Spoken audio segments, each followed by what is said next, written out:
भगवान शिव ने बताया कि कलयुग की स्त्रियां किस श्राप के कारण पराये पुरुषों में रत रहती हैं। मित्रों, एक बार देवी पार्वती भगवान शिव जी को मिलने आती है और कहती है, हे स्वामी, आज मैं मृत्यु लोक पर भ्रमण कर रही थी।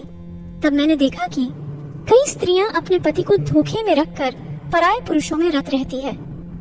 हे प्रभु, मैं जानना चाहती हूँ वह कौन सा शाप स्त्रियों को कलयुग ने दिया था, जिस कारण से स्त्रियां आज उन्नत होकर जी रही हैं, हर दूसरी स्त्री पति या पिता को धोखे में रख रही है तथा स्वेच्छाचारिणी बन रही है। हे प्राणनाथ, कृपा करें और मेरी इन आशंकाओं को दूर करें।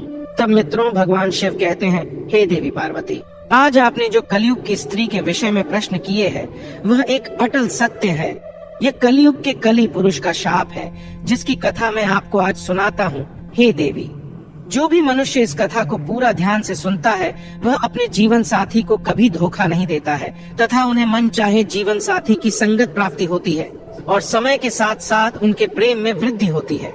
हे देवी पार्वती, मेरा आपसे निवेदन है, आप इस कथा का श्रवण और प्रसार अवश्य करें ताकि हर एक पति पत्नी के बीच प्रेम और स्नेह की कभी कमी ना हो और वे हमेशा एक दूसरे के प्रति एक निष्ठ काम भाव रखें। मित्रों, भगवान शिव कहते हैं, हे देवी पार्वती, यह एक सत्य घटना पर आधारित कथा है जो कि आज से 5000 साल पुरानी है। जब कलयुग शुरू हो रहा था, निषेध देश के वीरसेन पुत्र नल नाम के एक राजा थे। वे रूप और गुणों से परिपूर्ण होने के साथ साथ सभी तरह के अस्त्रों शस्त्रों में उन्हें महारथ प्राप्त था, किंतु उन्हें एक चौसठ खेलने की बुरी आदत थी। उसी काल में विदर्भ देश पर भीष्मक नाम के एक राजा राज्य करते थे। उन्होंने दमन ऋषि को प्रश्न कर उनसे वरदान के रूप में 4 संतान प्राप्त की थी, जिसमें से 3 पुत्र और एक कन्या थी। पुत्रों के नाम थे दम, दांत, दमन और पुत्री का नाम था दमयंती। वह देवी लक्ष्मी के समान रूपवती थी। ऐसा भी माना जाता है कि उस समय तीनों लोकों में दमयंती के समान कोई भी कन्या सुंदर नहीं थी। मित्रों, एक भगवान शिव कहते हैं, हे देवी पार्वती, एक दिन की बात है कि राजा नल अपने राजमहल के उद्यान में टहल रहे थे। उसी समय उनकी नजर कुछ हंसों पर पड़ी। उसमें से एक सुंदर हंस को नल ने पकड़ लिया। तब हंस ने राजा नल से कहा, हे राजन, अगर आप मुझे छोड़ दो तो मैं विश्व सुंदरी राजकुमारी दमयंती के पास जाकर आपके गुना का ऐसा वर्णन करूंगा कि वो आपसे ही विवाह करेगी।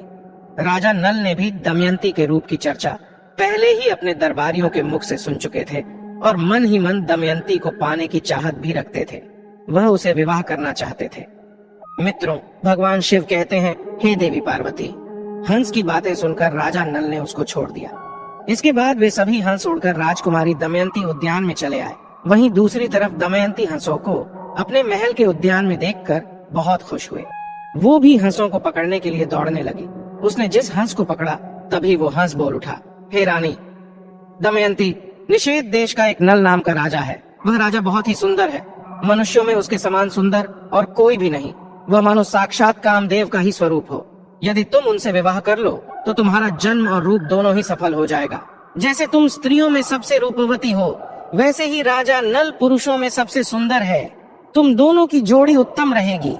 हंसों की यह बातें सुनकर दमयंती के मन में भी राजा नल से मिलने की लालसा जाग उठी। इसके बाद दमयंती ने कहा, प्रिय हंस, तुम राजा नल तक मेरा प्रेम संदेशा पहुंचा दो। मित्रों, भगवान शिव कहते हैं, हे देवी पार्वती, फिर हंस ने लौटकर राजा नल को दमयंती का संदेशा भी दिया। इधर दमयंती दिन रात राजा नल का ही ध्यान करती रहती है। वो उनसे मिलने को व्याकुल हो रही थी, लेकिन उसे समझ में नहीं आ रहा था कि वो कैसे उनसे मिलकर अपने दिल की बात करे। नल के वियोग में दमयंती का शरीर और दुबला होता गया। वह कमजोर सी दिखने लगे। फिर कुछ दिनों के बाद राजा भीष्मक ने सोचा कि मेरी पुत्री विवाह योग्य हो गई है तथा दमयंती के पिता ने उसके स्वयंवर का आयोजन किया, जिसमें सभी देशों के राजा को स्वयंवर के लिए बुलाया गया। स्वयंवर का निमंत्रण मिलने के बाद सभी देश के राजा वहां पहुंचने लगे। उधर जब देवर्षि नारद से सभी देवताओं को भी दमयंती के स्वयंवर का समाचार मिला तो इंद्र और सभी लोकपाल विदर्भ देश के लिए निकल पड़े। राजा नल को भी संदेशा भेजा गया तो वे भी तुरंत ही दमयंती के स्वयंवर के लिए चल पड़े। मित्रों, भगवान शिव कहते हैं, हे देवी पार्वती, नल के रूप को देखकर इंद्र ने रास्ते में ही अपने विमान को खड़ा कर दिया। अपनी राह में राजा नल ने जब सभी देवताओं को देखा तो अपने रथ से नीचे उतरकर उन सबको प्रणाम किया। फिर इंद्र ने राजा नल से कहा, हे वत्स, राजन नल, आप बहुत रूपवान और गुणवान है। कृपा करके आप हम लोगों के दूत बन जाइए। आप हमारे दूत बनकर दमयंती के पास जाएं और कहें कि इंद्र, वरुण, अग्नि, कुबेर और यम देवता तुम्हारे पास आकर तुमसे विवाह करना